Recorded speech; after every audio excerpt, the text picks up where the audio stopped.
Ladies and gentlemen, we'll be discussing the future of culture in this panel.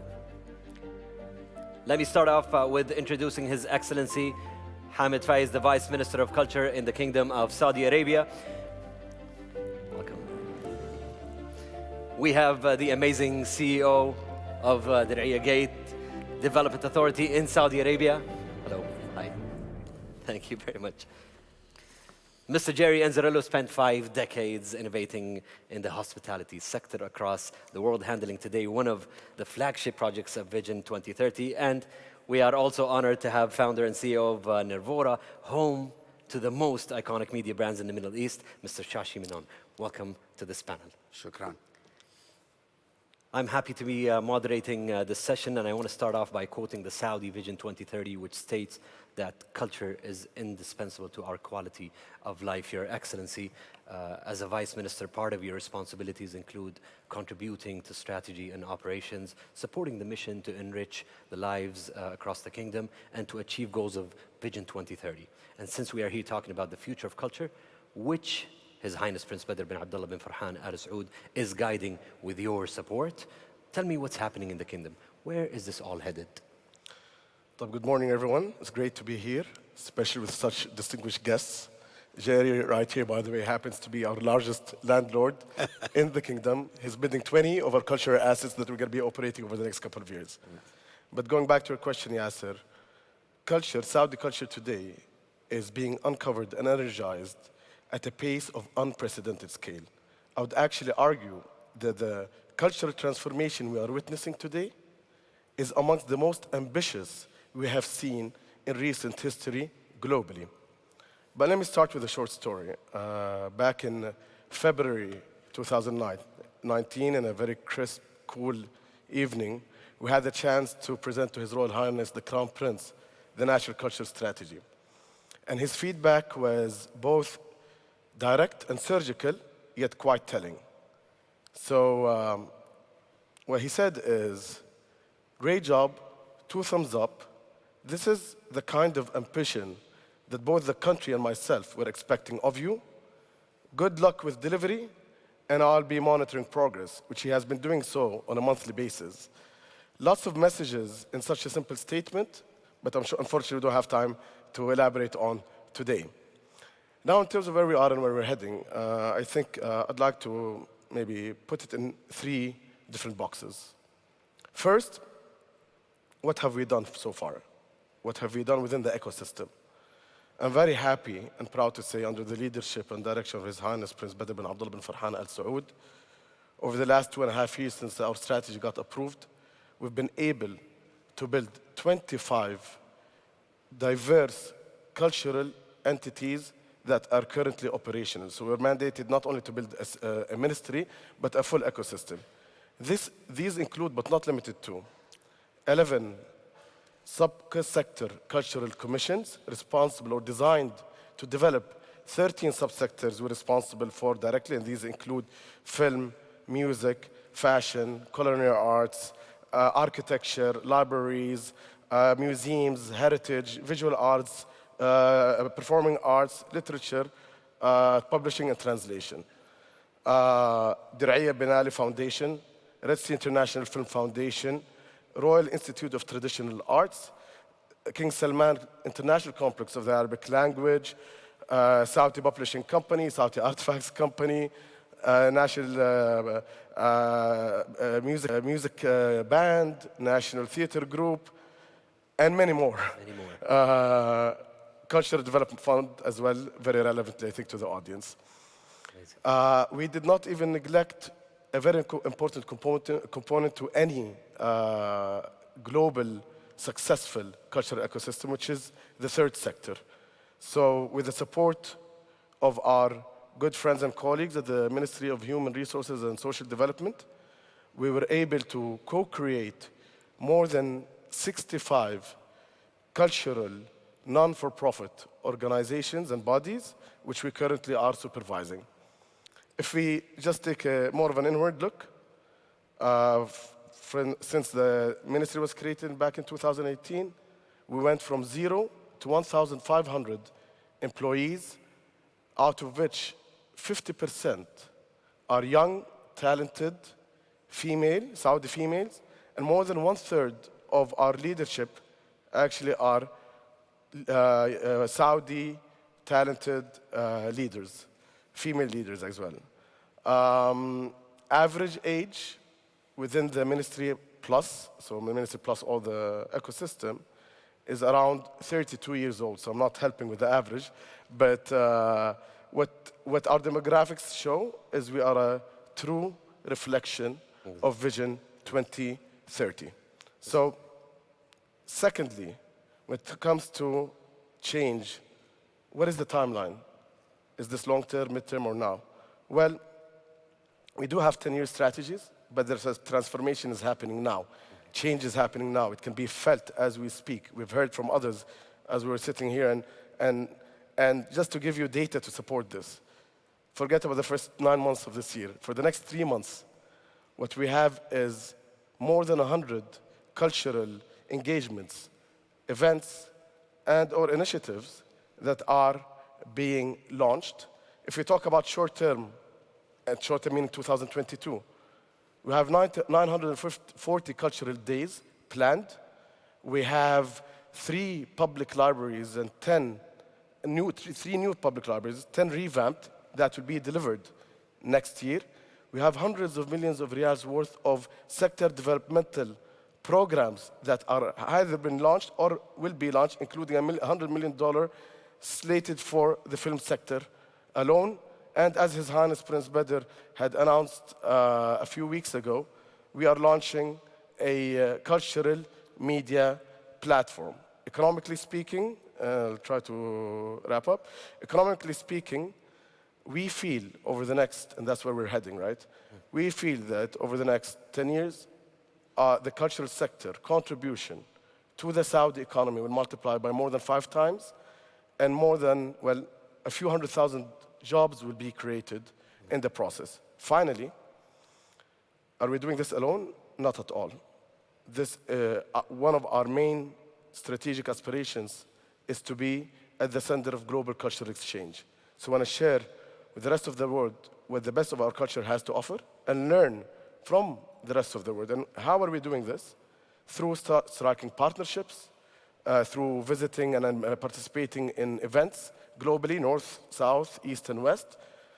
But our proudest moment, I have to say, in that space happened last year when His Highness Prince Badr, also the Minister of Culture, in the year of us assuming the presidency of the G20, convinced the G20 countries and the body to embed a cultural stream for the first time, albeit informal last year, but with the help of our Italian friends in 2021, this had been formalized, and today it's part of the G20 agenda for the foreseeable future. So basically, Saudi Arabia led the effort to put culture and the creative industries on the global map through such an important platform as the G20 is for the foreseeable future. And this is just the beginning.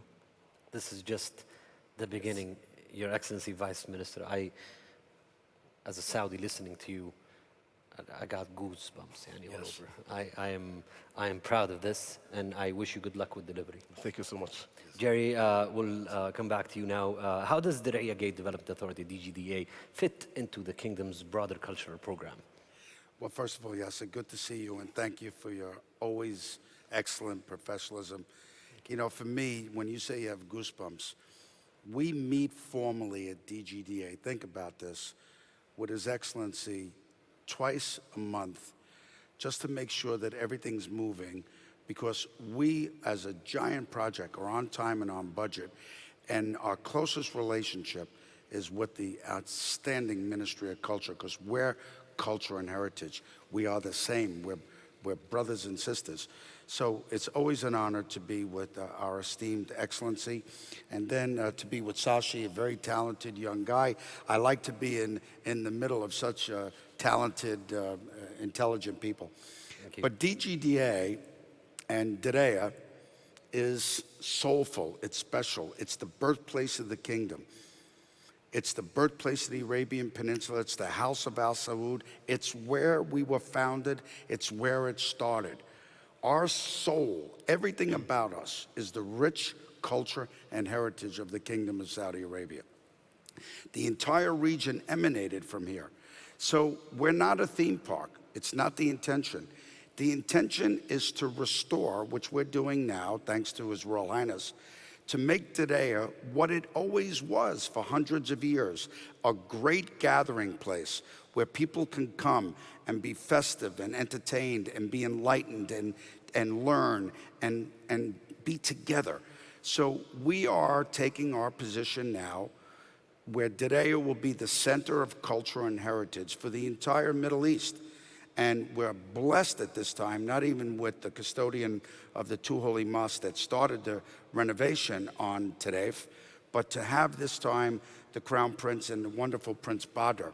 So we're on time, we're on budget, and as early as 2022, we will open up assets in Diryah, and we will be the only progressive giga project in the world, thanks to the Crown Prince, that starting 2022, we will open assets, groundbreak assets, announce assets every single year up until 2030. So when the world comes this week, everybody was so excited.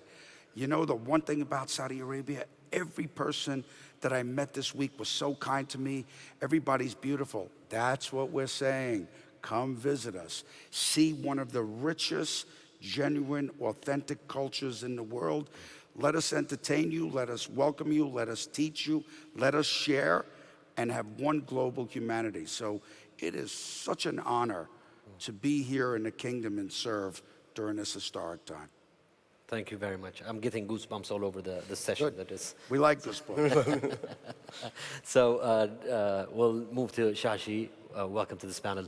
As the home of the most iconic media brands in the Middle East, what role can media play in the culture creation?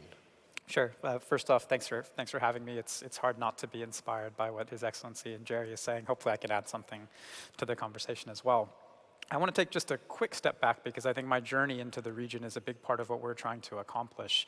I came to the region when I was 21. I was 6 months out of university. I'd never visited the region before, but had spent a lot of my life traveling around Asia. And I've spent 15 years here since then. When I came, like many people, I came from the US. I had no real understanding of the culture here, but I've spent my entire adult life here. And in many ways, my own journey through understanding the richness of the culture here is what we're trying to accomplish with our brands. So we publish titles like Vogue and Wired, which are read by hundreds of millions of people around the world. Our content has been seen by hundreds of millions of people around the world. And really the role that I think we can play is supporting much of what His Excellency and Diryah was saying. So one, being part of an ecosystem, which is impossible to accomplish on your own. And the second is helping to support key strategic goals here and both extend and amplify what's happening here on the ground. I think the role that media can play at its best is educating and entertaining at the same time. Good media informs, challenges, and inspires all at the same time. And I'd like to think that that's what we've been able to do both within the region and outside of the region. We've been producing content here in the kingdom for many years. Back in 2018, we produced an edition of Vogue where we produced almost all of the issue within the kingdom using local talent. We featured Princess Haifa behind the wheel of a vintage Mercedes shot in the desert of Jeddah. That magazine cover was seen by 150 million people in 2018. It was the most widely seen magazine cover in the world. And it was kind of interesting because it created a little bit of a flashpoint. We were very interested to see that the perception of that issue was vastly different in, let's call it the West, and here in the region. It was heavily celebrated here in the region. It was somehow challenged in the West. And I think that's exactly the role that we hope to play. Like you can't challenge perception. You can't change people's understanding without challenging what they believe about themselves and what they believe about the world. And so I think that's really the role that we're hoping to play in the media that we create. And then there are lots of initiatives that we have, many of which will take shape here in the kingdom to help build the next generation of talent. This is where I think the public sector and the private sector can work most effectively. This is amazing. Thank you, Shashi. Your Excellency, over the last 18 months, How did the cultural sector adapt in Saudi Arabia, and how did you support that Well, as an institution as well? yeah. By definition, culture brings people together, both in hard times and good times. No one anticipated the impact of COVID the way it had previous to that, but as Dr. Mohammed Aryan, a famous economist, once mentioned, there's a key to success of any organization out there to be able to maintain, if not outperform through severe cyclicality, is to be nimble and agile. And that's exactly what we tried to do. We immediately adapted and looked at launching initiatives that are online and virtual. So, for example, we launched a virtual tour of the National Museum, concerts of local artists online and virtually, a cinema night series to ensure that we promote local film content producers, and a reading marathon to encourage people to read through lockdowns. But what's more interesting actually is the fact that Saudi creatives adopted even better. So, for example, budding chefs teamed up to create ghost kitchens around the country. Musicians, local musicians and filmmakers found new audiences online. Fashion designers, we just heard from Mrs. Noura, fashion designers went to social media platforms to market their products and have done so successfully. But the name of the session is The Future of Culture. So enough about the past, I want to talk about the future, and we have opened up with a bang. So just earlier this month, we launched the first Minister of Culture organized Riyadh International Book Fair. And in the span of 10 days, we had almost 1 million visitors enjoying the full offering as we activated the full sector, not only the literature component. We, just in the next few weeks, we have our first international film festival. We have international music festivals such as Middle Beast. We have the first art biennale just around the corner in Diryah. Right. We have Diryah, and we have a design week happening as well in January. And finally, for those who are not, you're passing by Dubai or visiting Dubai in the next few weeks, I'd encourage you to visit the Saudi Pavilion, which is the second largest in the UAE, and just also a data point here, over the first 24 days, which is actually it's a main cultural offering, to be honest with you, in addition to other elements, obviously. But for the first 24 days, we had more than 450,000 people visit, which was around 30% market share of total visitation when our target was 15%. So the key is, if you position your cultural offering right, there are a lot of people who are interested. And those who are passing by Dubai, please stop by. Amazing. Let me follow up with a quick question. A sustainable cultural sector will need probably the support of the private sector. How are you as a ministry enabling that, especially local active businesses and attracting international investments to the cultural sector in Saudi Arabia? This is a very important question, and maybe I'll start even with the funding component, whether it's private or public. Funding is one of 5 main enablement factors that we're focused on as part of the National Cultural Strategy. The other 4 are training, education, technology, and regulation. So what we've done so far is we've signed up more than 90 partnerships and more than 20 agreements with local and international, public and private sector institutions.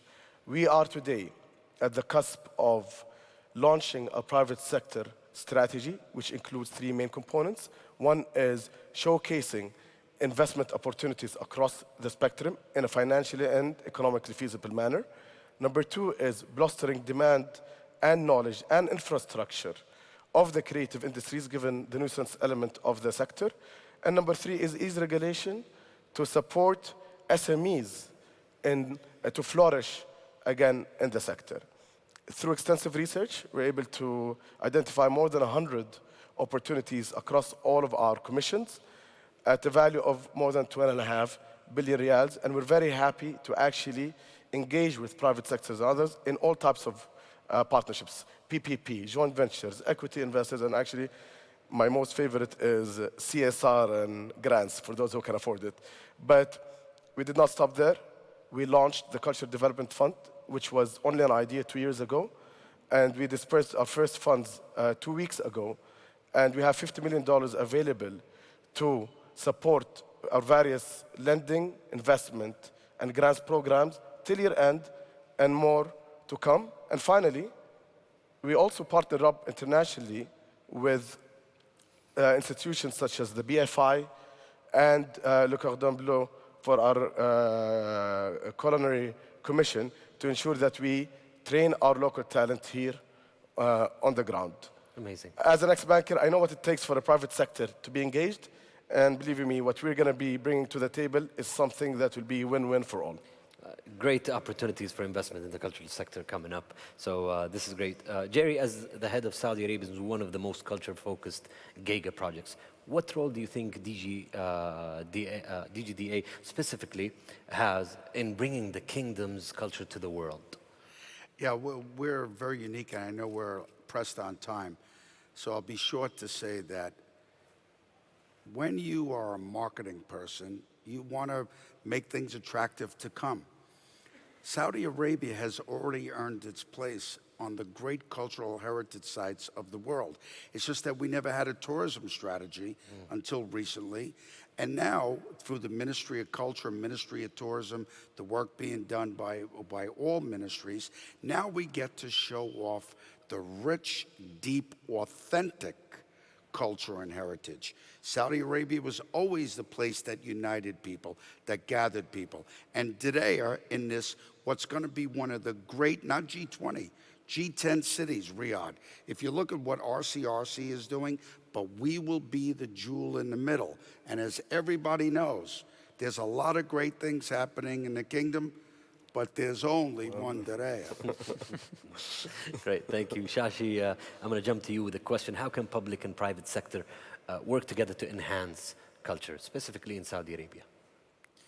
Yeah, I mean, I think the sector that we're most excited about is education and the role that we can play in elevating the next generation of talent to learn how to create. And that requires, I think, a few key players.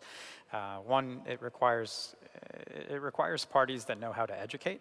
Of course, there are lots of tools that can teach people what to learn. I went to a four-year university, but everything that I learned about what I do today, I learned by working. And so we think that industry is particularly important in terms of practical education. The second part is you need investment coming from the public sector as well, and outlets for people who go through learning pathways to actually work and apply learning. I think the era of purely theoretical learning or purely academic learning is not really particularly conducive to industry creation. I'm heavily biased. But I think that's really the role that we think that we can play. The other part that I think is also kind of important is bringing a little bit of, let's call it glamour or sizzle to the idea of learning. And this is where I think media and culture can play a big role in making education exciting. I think that's a big part of keeping people engaged. Also in terms of like knowledge retention, it comes from being excited at the same time. Amazing. On a very short note, Jerry, speaking as someone who originates from outside the kingdom, what impressions you have on the Saudi culture? What did the Saudi culture leave on Jerry? Yeah, briefly I would say that, I've been doing this a long time. 50 years is a long time. And this week is very important because it was the first time in COVID that the whole world came back to the kingdom. And now people appreciate the kingdom even more because people want authenticity. They want to feel. Do you see me? Do you hear me? Did I feel it? And the fact that people were so welcomed, it means so much more. So believe it or not, after this week of 20-hour days, I am so grateful to the custodian of the two holy mosques, the king, for restoring Diryah and Tadef to the jewel that it is. I am so grateful to the Crown Prince to allow me the chance to serve with such amazing people. And Ministry of Culture, what a team. But the DGDA team is also a rock star young Saudi team. My average age there is 31. You take me out of the equation, it's about 24. So the big thing for me is that I think this is a privilege. We don't even see our jobs as jobs. We see it as an honored mission. And I think the future for this kingdom is unbelievably bright. And it's just very exciting for me to be able to serve at this time. Thank you very much. We're running out of time, Your Excellency. One thing you would say about Saudi culture, what would it be? And I'll go ahead and finish this. We have Saudi Arabia has such a rich, diverse, undiscovered culture. We have 13 distinct regions, distinct backgrounds, customs, costumes, dialects, food, landscape, heritage. Come visit, come join us, come experience, and believe you me, one trip would not be enough. One trip would not be enough. Thank you, Your Excellency, Vice Minister of Culture, Hamed Fayez. Thank you, Mr. Diryah Inzarello. Thank you, Mr. Shashi Menon. Please, let's give them a round of applause. This was your host, Yasir Alsaggaf. Thank you very much, our great audience.